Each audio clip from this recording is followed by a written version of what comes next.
Amen. All right, let's get loud with praise for the Lord. Mason, if you want to go ahead and grab your stuff, I'm actually just up here this week to introduce to you our guest speaker. By the way, for all of our visitors, my name is Pastor Terry. If for some reason I have not met you yet, I will be out in the welcome area after the service. I'd love to get a chance to meet you, so please come introduce yourself. This is Mason Van Beek. Mason is another one of our friends from Salt Company. Mason is actually from Salt in Cedar Falls. We've had a lot of speakers come up from Salt and Ames also. We'll have another one from Cedar Falls here by the end of the year. But our friendship with Salt Company has been a tremendous blessing to us as a church. I hope it's been a blessing for you guys as well. And so we are really thankful. Not to jump too much into what Mason's going to be speaking, but we are going to be in Matthew chapter 6. So Harvest, let's go ahead and do what we do every week and open up our Bibles. That's right. You can turn to Matthew chapter 6 and we'll follow along. It'll be up on the screen as well. But make sure you guys introduce yourself to Mason afterwards. Show him how much of a loving church we are. Yeah, guys, thanks so much. Helping me turn it on. They even gave me a tutorial on how to do that. Okay, now we're good to go. Yeah, guys, thanks so much. If we haven't met yet, I've had the chance to be here one time before, but as Terry has already mentioned, my name is Mason Van Beek. He hit a lot of what needs to be hit, but I also want to let you know that I am married. I have a wife and a 1-year-old son. Unfortunately, weren't able to make the trip with me again this morning, but on staff at Cedar Falls, at Candeo Church, doing college ministry, and am married and have a 1-year-old son. So I'm excited to open God's Word with you this morning. Matthew chapter 6 is where we're going to be. I'll read that for us, and then we'll jump in. Matthew chapter 6, starting with verse 19 through verse 24, says this: "Do not lay up for yourselves treasures on earth, where moth and rust destroy, and where thieves break in and steal. But lay up for yourselves treasures in heaven, where neither moth nor rust destroys, and where thieves do not break in and steal. For where your treasure is, there your heart will be also. The eye is the lamp of the body, so if your eye is healthy, your whole body will be full of light. But if your eye is bad, your whole body will be full of darkness. If then the light in you is darkness, how great is the darkness? No one can serve two masters, for either he will hate the one and love the other, or he will be devoted to the one and despise the other. You cannot serve God and money." So we have this place in Cedar Falls. It's called Insomnia Cookies. Anybody heard of like Insomnia Cookies before? Okay, there's a few people. So Insomnia Cookies, just think about like your typical coffee or your typical cookie place. You can get cookies and ice cream there. And I found myself in college going there quite frequently enough that at some point in time I got signed up for their like deals and updates and things like that. I don't know how they do that at some point in time, but they got me roped in. So I get emails, and I think they send me emails every single day, okay? But they sent me this email not too long ago. The subject line of the email was this: "Best deal of the year, 6 free cookies." And of course, like, I get excited, right? As I love cookies. So I'm like, 6 free cookies, this is perfect. Like, I'm going to go get my 6 free cookies. This is great. I'm glad I got signed up. However I got signed up, I now know I can get 6 free cookies. Until I clicked on the email. And in big letters it said this: "Buy 6, get 6 free. This deal won't last long." Hook, line, and sinker. They got me, right? It says 6 free cookies. You click on it. You got to buy 6 in order to get 6. Right? They sucked me in, and they got me. Now, I didn't go buy the 6 cookies, okay, but I was extremely, extremely close. The reason I bring this up, though, is because Insomnia, this cookie business, isn't the only people, isn't the only company, isn't the only thing in our world that's doing this to us, that's trying to lure us in. What about this? Maybe you resonate with this a little bit more. Have you ever, like, been eating something or drinking something, and then the commercial for that thing comes on the TV? Like, let's just say, like, you're sitting there and you're drinking a Dr. Pepper, and the Dr. Pepper commercial comes on the screen, and let's just say the commercial is this. Right, they're drinking Dr. Pepper, they're sitting by the pool, they're enjoying a good time together, music, barbecue, friends, and then you're sitting there drinking a Dr. Pepper with Cheeto dust on your fingers, and there's a melted ice cream bowl sitting next to you as you're watching your show, and you're like, wait a minute, Dr. Pepper didn't give me that. Like, they make it seem like I get the party and the barbecue and the friends and the music and everything like that with it. Like, I don't have any of that. Like, are they false advertising? Like, what are they promising? Guys, it might seem like, where's he going with this? But the reason I bring that up is because I think we actually live in a world today where that's very prevalent. And in fact, the most prevalent way that I think we're like being lured into what the world has to say, what culture has to say, is in what many would call the American dream. We get lured into believing that the American dream, which just real briefly, the American dream to my understanding, essentially, no matter how you cut it, how you put it together, essentially is saying once you get this, you will have what you need. Once you get this number in your bank account, you will have what you need. Once you get this house, you'll have what you need. Once you get this car, you'll have what you need. Once you get this husband, this wife, you'll have what you need. But this morning, we're going to see, as we've already read, Jesus is going to speak about money and possessions in a totally countercultural way than what culture would say about money and possessions. Culture would say, live the American dream. Find the amount of money, find the car, find the house, find the dream. And Jesus is going to speak counterculturally and call us to live a different way. So let's begin then. Back to verses 19 and 20. By now you have your Bibles open. Jesus is going to start with the command, and we're going to see how he tells us to live counterculturally in this world today. Verses 19 and 20, they say this: do not, this is Jesus speaking, do not lay up for yourselves treasures on earth, where moth and rust destroy and where thieves break in and steal. But lay up for yourselves treasures in heaven, where neither moth nor rust destroys and where thieves do not break in and steal. So where culture would say, store up for yourselves treasures on this earth, Jesus would say, store up treasures in heaven. Now, what's the reasoning Jesus gives for this statement? He says, don't store up treasures on this earth, because on this earth, moth and rust will destroy, and thieves will break in and steal. Essentially, Jesus is alluding to the temporary nature of the things of this earth. And in doing so, he uses the example of moth, rust, and thieves.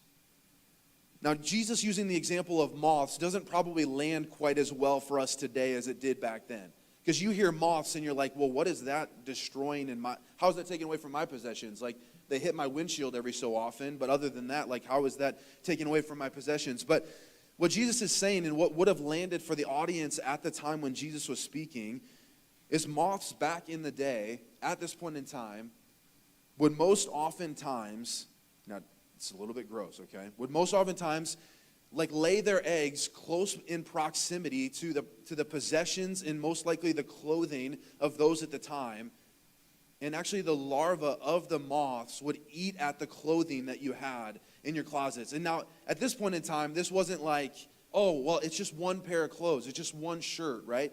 But at this point in time, clothing would have been difficult to come by, and so you most oftentimes didn't have a whole lot of clothing. So when Jesus said where moths destroy, it was the fact that moths would lay their eggs, and the eggs would eat at the clothing that you had. Now, we don't land well with that today, but if Jesus, I feel like, were to say this to us today, he wouldn't say where moths destroy, he would say where trends destroy.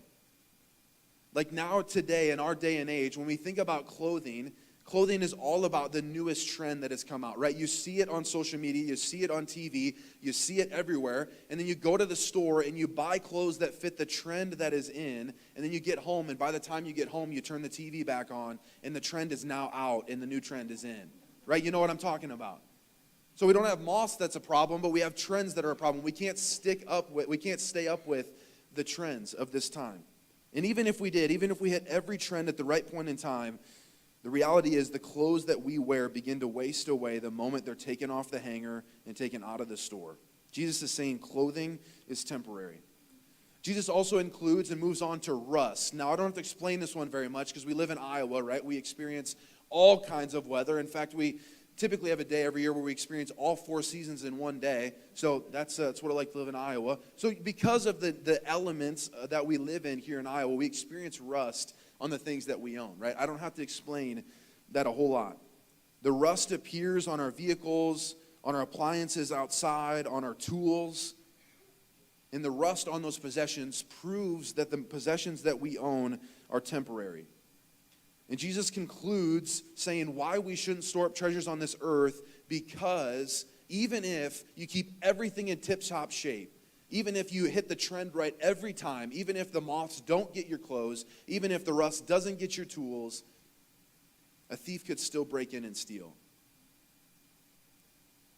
The overall idea that Jesus is communicating here is that there's no way that the people of that time or the people today, us, can guarantee absolute security of the possessions and the things that we own. There's no way that we can guarantee absolute security of the possessions on this earth. And because of this, we shouldn't store up treasures on this earth. So what is Jesus saying then? Is he saying, like, don't own anything, don't have any possessions because they might rust away, because the moths might destroy them, because the thieves might break in and steal? Because Jesus here isn't commanding us not to own possessions, but what he's commanding us not to do is treasure possessions. There's a difference between owning something and treasuring something. If we begin to treasure something, we begin to believe that once I have that thing, I will have all that I need. Or if I have that thing, if I just update it a little bit more, then I'll have what I need. Once I have that number in my account, once I have a little bit more, I'll have what I need. You begin to believe that once I have that thing, I will have all that I need. For example, once I have a boat on a lake and a house on a lake, I will have all that I need. According to Chris Jansen, if you listen to country music, I'm a country music fan. According to Chris Jansen, he says this in one of his songs: I know everyone says money can't buy happiness, but it can buy me a boat. You've never seen anybody unhappy on a boat. That's what he's trying to get at right there, right? You don't see people unhappy on a boat, but when we begin to treasure those things, we begin to believe that once we have them, or once we update them enough, once we fix that thing, once we paint that thing, once we update that thing, we will have what we need. That's what it looks like when we begin to treasure something. And that's what Jesus is commanding against. He's not commanding against owning. He's commanding against treasuring and stockpiling things and laying up things here on this earth. Because that's the issue with this dream that America puts in front of us, that culture puts in front of us, this American dream. That's the issue, because it lures us into believing that if we store up enough treasures, if we lay up enough treasures, if we have enough treasures, we will have the satisfaction, the security, and the safety that we long for on this earth. And it's almost like Jesus, in a loving and stern way, like gives us a good pinch on the arm and says, hey, wake up. It's just a dream. Wake up, that won't be a reality. Counterculturally, Jesus says, don't store up treasures for yourself on this earth, but store up treasures in heaven. That's what he's calling us to do. Now, if you're anything like me, when you read through that, the first question you ask is, well, what does it look like to store up treasures in heaven? Okay, I know what I'm not supposed to do, but if Jesus says I'm supposed to do this, what does it actually look like to store up treasures in heaven? One of the pastors of the church that I'm on staff with, his name is Jake, and we were having a conversation, and he described storing up treasures in heaven as this. And I think it's really helpful, and I'm going to read it word for word, because it was one of those things where I'm like, I can't say it any better than you just did. So listen to what Jake has to say in terms of what it looks like to store up treasures in heaven. To store up treasures in heaven means to invest your earthly possessions in those things that contribute to the development of godly character within yourself, the advancement of the gospel to others, the meeting of needs for the poor and vulnerable, and the magnification of the glory and worth of Jesus.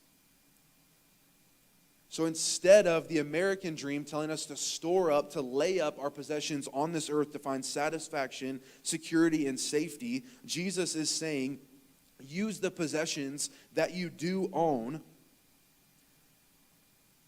to develop godly character within yourself. to advance the gospel to others, to meet the needs for the poor and vulnerable, and the magnification of the glory and worth of Jesus. That's what it looks like. That's what Jesus is commanding as he talks about money and possessions and how he speaks about counterculturally pushing back on what culture has to say. Now, I want to talk more practically about what that looks like in our own lives. But before I do that, Jesus has more to say about money and possessions in the rest of our text. We're going to see Jesus talk about 3 things that money does in our lives as we continue reading on. We're going to see what money reveals, we're going to see what money conceals, and we're going to see what money demands. So verse 21, look with me. What money reveals. Verse 21 says this, "For where your treasure is, there your heart will be also." Jesus here is quite simply telling us that if we want to know what it is that we love and what it is that our hearts long for, we should look at where we're spending our money. Now, one of the most humbling exercises, one of the most maybe nerve-wracking exercises to figure out what this looks like in your own life. If you're married, it's to pull another couple in. If you're single, it's to pull your best friend in. And I was going to say, like, open up your checkbooks, but I don't know if people actually use checkbooks anymore. I learned how to use checkbooks, okay? But most of the time, it's like pull up your app now or pull up it on your computer. And what would it look like for you to open those things up and to put it before another couple, to put it before another individual and say, look at all of my incoming and outgoing transactions? And if I were to ask that couple, if I were to ask that individual, after looking at your banking app, what would they say you love most? What would they say you love most? Would that person find that your heart is longing for status because you continue to buy the newest technology, the newest vehicles, the newest homes? You go eat at the best restaurants, the nicest restaurants, which for the longest time I thought Olive Garden was a nice restaurant. Apparently it's not, I guess. I tried to take my wife on a date and it said, hey, we're going to a fancy restaurant. We're going to Olive Garden. She's like, fancy? Seriously? Okay, I don't know. But you spent, like, if you were to look at your expenses, would you see your heart loving status?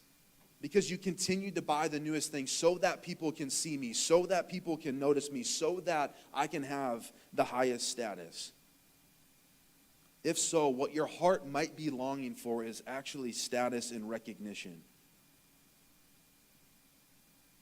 Or would the person that's checking your incoming and outgoing transactions, would they look at your checking account and see continuous transactions from your checking account to your savings account where you continue to generously give to yourself so you can store up treasures on this earth?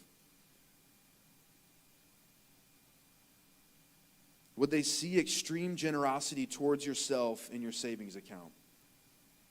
If so, your heart likely longs for safety and security because you feel like your safety and security comes from the number that you have in your bank account. Or would they find a bank account that reflects the heart of someone who longs to store up treasures in heaven? Would they see transactions that are contributing to the development of godly character? Buying a study Bible, taking that Bible study, going and being a part of that retreat where you have to spend a little bit of money, buying the book so you can be a part of the book study? Would they see transactions that are contributing to the gospel reaching others? Would they see you giving money to missionaries that are bringing the gospel overseas and internationally? Would they see you giving money to people who are going within the states to bring the gospel to people? Would they see transactions that are made to meet the needs of the poor and vulnerable within your community? Guys, this is what we should desire to be true about our hearts. If somebody were to look at our transactions, if somebody were to look where we put our money, the hope would be that they would see that we have a love for the things of God. We have a love for the things of heaven. Now, in this exercise and in dealing with money in general, it's important that we bring other people into these things. I feel like money's kind of like this taboo, like, hey, we don't typically talk about it. We don't typically touch on the subject. Don't hear what I'm not saying. I'm not saying we should come up here every week and like open up our bank accounts and show everybody. I'm not saying that. But I'm saying it's something that's really easy to not bring other people into. And there's a danger to this, and that's what we're going to see in verses 22 and 23 as we continue on. So far, we've seen the command that Jesus has given to not store up treasures on this earth, but to store up treasures in heaven. We've seen Jesus continue on and helping us see what money reveals about our heart. Now he's going to talk about what money conceals in verses 22 and 23. He says this, "The eye is the lamp of the body. So if your eye is healthy, your whole body will be full of light. But if your eye is bad, your whole body will be full of darkness. If then the light in you is darkness, how great is the darkness?" It seems kind of confusing here. Like Jesus was just talking about money, possessions, treasures. And then in verse 24, you see him talk about money again. And in verse 22 and 23, he's talking about eyesight. Like what's Jesus doing here? Why the transition to eyesight? Well, Jesus here is using a visual illustration for them to show them and understand a fundamental truth about greed and materialism, about money. Jesus is saying that if your eye is bad, then no matter how bright the room around you is, you will still see darkness. Bad eyesight blinds you to the ability to see what's right in front of you. And guys, the way that this connects to greed and to money, and the point that Jesus is trying to make, is that oftentimes our own greed and materialism blinds us to recognizing that we struggle with greed and materialism. And I think the reason this is because there are people in our lives that we can typically always point to and say, yeah, but they're more greedy than I am. Yeah, but they're more materialistic than I am. For example, let me share with you what I mean. So I was in track in junior high, okay? I was in junior high track. I know I don't look like a runner, but I was in track, okay? Was on the junior high track team, and every once in a while I got thrown into the 100-meter dash. Typically I just threw shot put and discus, but they threw me in the 100-meter dash. And most oftentimes I would finish second to last or third to last. But every time after I finished, I would be able to look back behind me and say, well, at least I'm not that slow. At least I don't have to worry about being that slow. Like, I don't really have to work on being fast because I'm faster than they are. I think the reason I bring that up is because we oftentimes can do the same thing with our struggle with greed and materialism in the pursuit of the American dream, because we can look at other people and say, well, I'm not as greedy as they are. I'm not as materialistic as they are. Jake, the same pastor I brought up earlier, told me that in 12 years of ministry, he's never had anybody come up to him and say, I struggle with greed. Never, not once, had anybody come up and share, I struggle with greed and materialism. And I think that the reason that is because those people and ourselves, myself included, can point to other people and say, but yeah, they're worse than I am. So I don't have to worry about it. They need to worry about it. And guys, that makes me fearful, because if we're not able to identify those things in our own lives, if we're not willing to bring those to the light, if we're going to conceal those things, what else in our life, what other sins in our life are we going to be willing to conceal from other people? What other areas of our life are we going to be willing to push to the side and not talk about? Because we must be willing to have our eyes opened to our love for money and the things of this world, because not only are we going to hide other areas of our life, but we are going to live under the demands that money makes upon our lives. That's where we see in verse 24 as we finish out our text. We're going to see here Jesus talk about what money demands. Verse 24, no one can serve two masters. For either he will hate the one and love the other, or he'll be devoted to one and despise the other. You cannot serve God and money. Jesus here is revealing that if money and possessions, or the status and security that we believe money and possessions can give us, if that's what we're treasuring, then it demands our full allegiance. It demands our complete love towards it. It demands our full devotion to it. It demands our full service towards it. This is what money demands. And if it's what we value most, if it's what our heart desires most, we are going to sacrifice to meet the needs that money has. Let me explain what I mean. And when I walk through this explanation, I want you to understand that I share this explanation, I share this illustration with you as somebody who has thought and felt like and done these same things. Guys, how many times is it that we hear a message on a Sunday or at any other point in time, we hear a message on sacrificial giving, and we come up with a conveniently creative response as to why we can't give.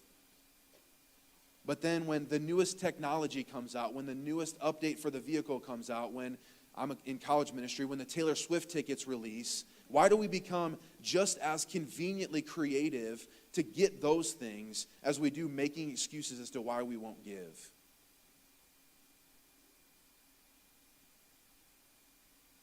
We become conveniently creative to get what it is that we want. We work more shifts. We work overtime. We take on a side job. We get creative to get the thing that our heart longs for most. But then we get just as creative when we're asked why we are not sacrificially giving in our lives. Because this is the evidence of the allegiance that money tells us that we have to give.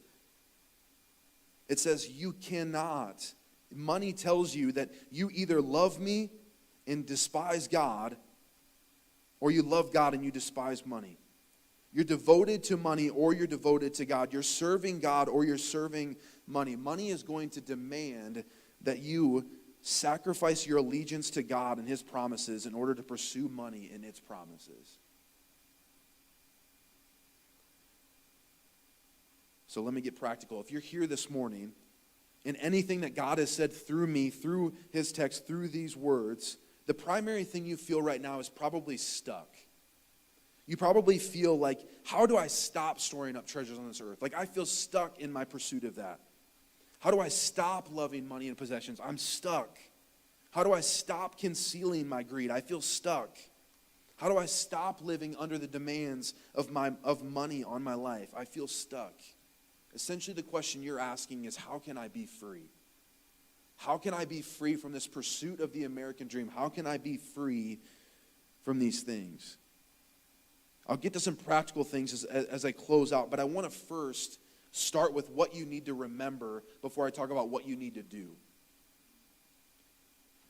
Jake Herring, again, same guy. As you can tell, he's got a lot of wisdom. Said this, couldn't put it in better words. This is the truth we need to remind ourselves of. He said, while earthly treasure will insist that you put yourself through death to purchase it, Jesus is the treasure who came and died to purchase you. While earthly treasure will insist that you put yourself through death to purchase it, Jesus is the treasure who came and died to purchase you. If you want to be free, you must first remind yourself that the treasure you're pursuing is insisting that you die in your pursuit of trying to get it, that you overwork yourself, that you work extremely hard, that you have no stops to try to achieve the dream that you feel like has been put in front of you by culture. It's insisting that you put yourself through death to achieve it, while Jesus put Himself to death so that you could be purchased. Because if you want satisfaction, it's not going to be found in the American dream. It's going to be found in Jesus. If you want status, you aren't going to find it in your possessions, but you're going to find it in your identity as a child of God when you believe Jesus died on the cross for you, rose again 3 days later, so you could have relationship with God. If you want security, you're not going to find it in temporary things of this world. You're going to find it in an eternal relationship that you can have with your Father in heaven because of what Jesus did on the cross. Because before you begin doing anything, you must first remind yourself that these things are true. While earthly treasure will insist that you put yourself through death to purchase it, Jesus is the treasure who came and died to purchase you. So, how do we get practical then? I don't want you to walk out of here being like, okay, but now what do I do? Like, yes, remember that, but now what do I do? How do I think about my money? How do I use my money? Well, I'm 25 years old, so I haven't had a whole lot of money to deal with up to this point in time. So I'm just going to share with you what I've been given the knowledge of, the wisdom of from others when it comes to money. I'm going to share with you three different things to do with your money, and the order of them matters. Okay? The order of them matters. Because I'm going to start with number one, give. Jesus earlier on in the passage says that where your treasure is, there your heart will be also. Therefore, if we want to love something more, we need to start giving more to that thing. If we want our hearts to start loving the things of God more than the things of the earth, we need to start giving our money to the things of God more than the things of this earth. Guys, if you want to love the work God is doing among the nations internationally, give your money to a missionary who is reaching the nations internationally. If you want to love the work God is doing in your community, support a local mercy ministry that's reaching the people in your community. If you want to love the work God does through meeting the needs of others, begin giving to those around you in order to meet their needs. If you want to love the work God does through his people in the church, begin to give to the church. Guys, based on what Jesus is teaching us is that if you begin to put your dollars towards the things of God, it won't be long until your heart begins to follow. And that's not a plea from me as somebody who is in ministry. That's Jesus' words telling us, if you want your heart to long for the things of God, begin to put your money towards the things of God. And I believe if you do that, you will do the next two things right. I'm not going to spend too long on them, but the second thing that we do with our money is save it. Now, it would seem at first glance when reading this passage that Jesus is against saving money at all, saying, don't lay up treasures, don't store up treasures. But that would be contradicting what we read in Proverbs when the ant is used as wisdom, when the ant stores up food for provisions. When the ant gathers its food at the harvest, it's described as wise for doing that. Therefore, we can't say that wisely saving money is a bad thing and something the Bible is against. But what Jesus is against and what I think culture tries to tell us to do is to unnecessarily hoard our money with the desire for it to bring safety and comfort that we're lacking to find in Jesus. Saving isn't what Jesus is against. Unnecessarily hoarding our money with the desire for it to bring safety and comfort is what Jesus is against. My challenge to you would be, if you want to fight against this unnecessarily saving of our money, what if you gave as much as you saved? Like if we really want to battle against the temptation to unnecessarily hoard our money, what might it look like for you to give as much as you save? Number 3, spend. Finally, spend what is left. We don't have to be guilty for the gifts that we have been given, the opportunity that we have to enjoy those gifts. If you plan to go out to eat after service today, go out to eat and enjoy it. If you plan to get yourself a pair of new shoes this week, enjoy them. If you plan to get ice cream later on this week, enjoy it. But I believe that you can enjoy those things all the more if you first and foremost give to the things of God in order to love the things of God more. If your heart is in the right place because you're giving to the things of God, I believe you will enjoy the things of this earth more because they will not be a means to your satisfaction and your security.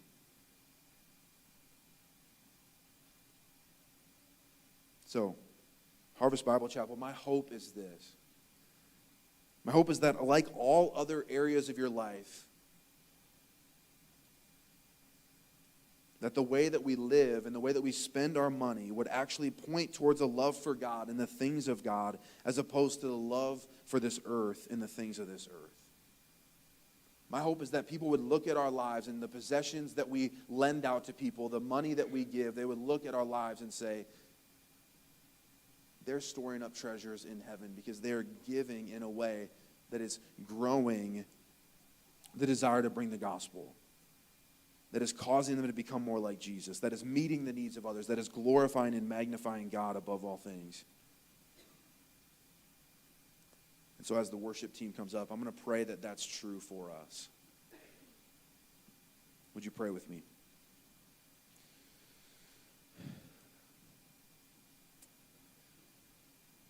God, what a truth to be reminded of, that you would come to this earth as our treasure to die to purchase us so we would not continue to live after the pursuits of this world, dying to try to achieve and purchase those things. And that it wouldn't only just be that, but it would actually be that that is the thing we find our greatest satisfaction, joy, safety, and security in. Would we remind ourselves of that truth daily, and would it be that truth that shapes the way that we use the money and the possessions that you've blessed us with? Would people look at our lives and see the love that we have for God and the love that we have for the things of heaven? Give us people around us to challenge us in that, to continue to create within us a heart to love the things of God, because we do love you, and we want all areas of our life to reflect that. We need your help, and we ask that you would help us in that. And it's your name we pray these things. Amen.